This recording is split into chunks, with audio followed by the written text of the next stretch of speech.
Hello everyone, কেমন আছেন আপনারা সবাই? আশা করি আপনারা সবাই ভালো আছেন, সুস্থ আছেন। তো এই চ্যানেলে আমি এই প্রথম ব্লগটা আমার শেয়ার করছি আপনাদের সাথে। আশা করি যে এই ব্লগটা আপনাদের সবাইকে ভালো লাগবে।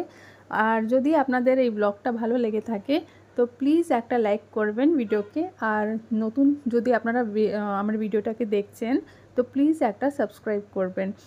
আর আমি আজকে আপনাদের সাথে আমার মর্নিং টু ইভিনিং যে রুটিনটা আছে ওটাই আপনাদের সাথে শেয়ার করব।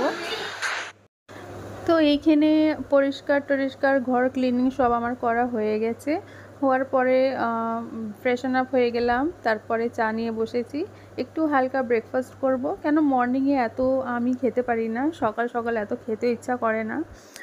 সেই আমি ব্রেকফাস্ট প্রপার 10টার সময় ব্রেকফাস্টটা করি। মর্নিংয়ে শুধু একটা চা আর বিস্কিট খাই, তাছাড়া কিছু না। মানে মর্নিংয়ে এমন আমার হ্যাবিট আছে, এত আমি খেতে পারি না, মানে ভমিটিং টাইপের আমার ফিল হয় তার জন্য। তো যাই হোক, আর আপনাদেরকে আমি একটু আমার সেলফ ইন্ট্রোডাকশানটা দিয়ে দিচ্ছি যে আমি কলকাতাতে থাকি। আমার বাড়ি হচ্ছে কলকাতা, মায়ের বাড়ি হচ্ছে কলকাতা, আর আমার শ্বশুর বাড়ি আছে মুর্শিদাবাদে। আর আমার ফ্যামিলি খুবই ছোট। আমার ফ্যামিলিতে আমার হাজব্যান্ড আছে, দুটো বাচ্চা আছে, এটাই। একটা মেয়ে আছে, একটা ছেলে আছে। এই মেয়েটা আপনি ভিডিওতে দেখতেই পাচ্ছেন, সে আমার মেয়ে আর ছেলে। তো এখন আমি আমার মায়ের বাড়িতে এসেছি, কিছুদিন এখানে থাক। তো এইটা অ্যাকচুয়ালি আমার মায়ের বাড়ি, আর কিছুদিন এখানে থাকবো। কেন, আমার মেয়ের তো স্কুল থেকে সামার হলিডে দিয়েছে, সামার ভ্যাকেশন চলছে, তার জন্য। তো 1 মাস এখন এখানেই থাকবো, তারপর যাব।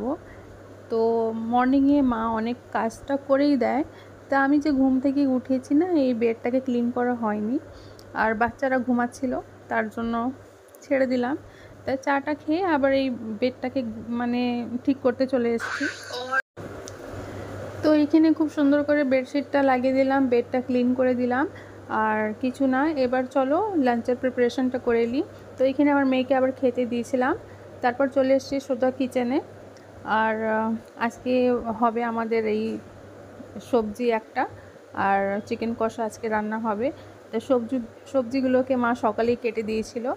আর তা মায়ের বাড়িতে তো এরকম কোনো কাজ থাকে না, আর সারাদিন বসাও যায় না, তার জন্য আমি বললাম যে রান্নাটা আমি করে দিচ্ছি। তো এইখানে এই করলা ভাজা আজকে হবে আলু দিয়ে। তা আমরা খুব সিম্পলভাবে এই করলা ভাজাটাকে করি। তো এইখানে শুধু পেঁয়াজ লঙ্কা লাল করে আর সবজিটাকে দিয়ে দিলাম, দেওয়ার পরে হালকা লবণ দিয়ে দিলাম, দেওয়ার পরে এটাকে ভালো করে ভেজে নেব, আর কিছু না।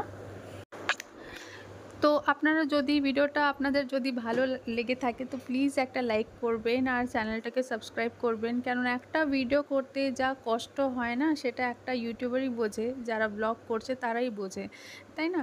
তো প্লিজ একটা লাইক আর চ্যানেলটাকে সাবস্ক্রাইব নিশ্চয়ই করবেন। তো এখানে দেখো, করলা ভাজা করা হয়ে গেছে, আর খুব সুন্দর করে ভাজা হয়ে গেছে। এটা আপনি রুটি দিয়ে বা ভাত দিয়ে খেতে পারেন। আর এখানে আমি যা বলছিলাম না, ওটা সাউন্ডের কি অসুবিধা হয়েছে বুঝতে পারছি না।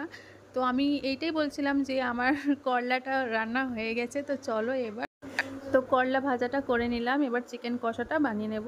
তার জন্য পেঁয়াজটাকে কেটে নিচ্ছি আগে।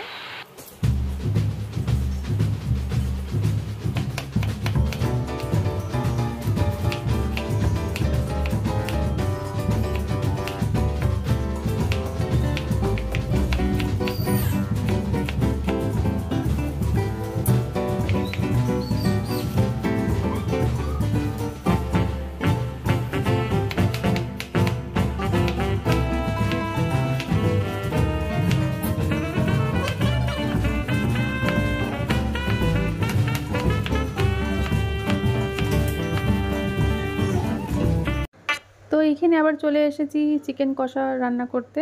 তো চিকেন কষা খুবই সিম্পল অ্যান্ড ইজি রেসিপি আপনাদের সাথে আজকে শেয়ার করব। তো এইখানে অয়েল দিয়ে দিলাম, অয়েলে পেঁয়াজটা অ্যাড করে দিয়েছি। যখন পেঁয়াজ ভাজা হয়ে যাবে ভালো করে, তখন মাংসগুলো অ্যাড করব। আর মাংসগুলো অ্যাড করার পরে কাঁচা পেঁয়াজটা ওর ওপর থেকে দিয়ে দেব।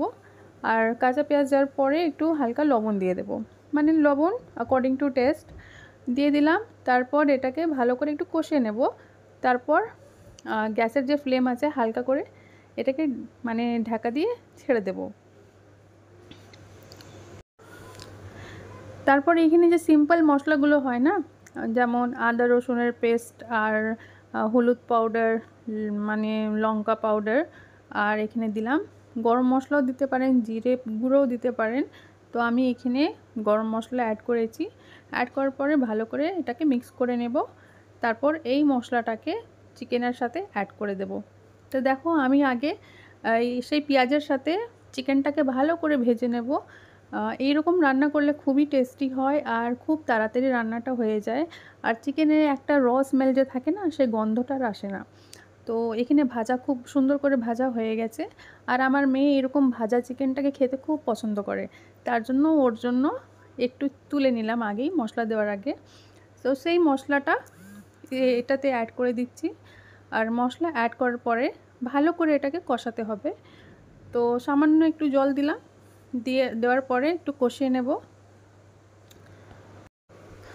আর ভালো করে এটাকে কষাতে হবে যতক্ষণ না আমাদের অয়েলটা সেপারেট যেন না হয়ে যায়, ততক্ষণ এটাকে ভালো করে কষাতে হবে। আর এর ওপর আপনি দইও দিতে পারেন, টক দই দিতে পারেন। আর যদি টক দই না থাকে তাহলে আপনি টমেটোও দিতে পারেন। তো আমার এখানে আবার টক দই ছিল না, তার জন্য টমেটোটা দেওয়া হলো। আর একটু জল দেব, যেমন গ্রেভি আপনারা পছন্দ করেন। তো আমাকে একটু ড্রাই ড্রাই ভালো লাগে বেশি কষাতে, মানে কারি থাকলে একটু জল দিলে ভালো লাগে। আর কষার মানে তো হচ্ছে একটু ড্রাই না, তার জন্য একটু হালকা জল দিলাম। জলটা ফুটে গেলে আপনার রেসিপিটা পুরো রেডি আছে। আর এখানে বাবা এনেছিল আইসক্রিম রাত্রিরে, তার জন্য আমার মেয়ে আর ছেলে দুটো আইসক্রিম খাচ্ছে। আইসক্রিম এদের খুবই পছন্দ, মানে খুবই এদের পছন্দ কি সব বাচ্চাদেরই আইসক্রিম পছন্দ, ইভেন আমারও ভাল লাগে। কিন্তু রাত্রিরে আমার বাবা এনেছিল, তার জন্য রাত্রিরে এদেরকে দিলাম না। সেই সকালে খাচ্ছে, এরা এনজয় করছে। তো আজকে ভিডিওটা এখানেই স্টপ করছি। আশা করি আপনাদের ভিডিওটা ভালো লেগেছে। যদি ভালো লেগে থাকে তো প্লিজ একটা লাইক অ্যান্ড চ্যানেলকে সাবস্ক্রাইব নিশ্চয়ই করবেন। আর কমেন্ট সেকশানে আমাকে জানাবেন যে আমার ভিডিওটা আপনাদেরকে কেমন লাগলো। তো দেখা হবে নেক্সট ভিডিওতে নতুন ব্লগের সাথে। Till then bye bye, take care.